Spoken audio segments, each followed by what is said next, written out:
அஸ்ஸலாமு அலைக்கும். வாழ்க்கை நீங்களும் நானும் ஒரு கணக்கு போடுவோம்.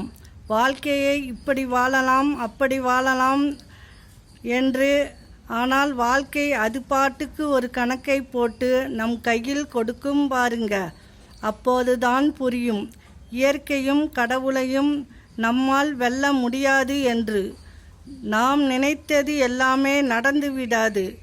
சிலரது நாம் நினைத்ததை விட சிறப்பாக நடக்கலாம். சிலரது நாம் நினைத்ததை விட மோசமாக நடக்கலாம். சிலரது நடக்காமலே போகலாம். நடப்பது எதுவுமே நம் கையில் இல்லை என்னும்போது நாம் நினைத்தது நடக்கவில்லையே என்ற கவலை ஒருபோதும் நமக்குள் வரவே கூடாது. விடை தேடிய பயணம்தான் வாழ்க்கை. சிலருக்கு விடை தெரியவில்லை, பலருக்கு வினாவே புரியவில்லை. ஆண்கள் மழையில் நனைவதும் வெயிலில் காய்வதும் பணத்தின் மீதான ஆசையால் அல்ல, தன் மனைவி குழந்தைகள் மீதான பாசத்தினால் மட்டுமே. அஸ்ஸலாமு அலைக்கும்.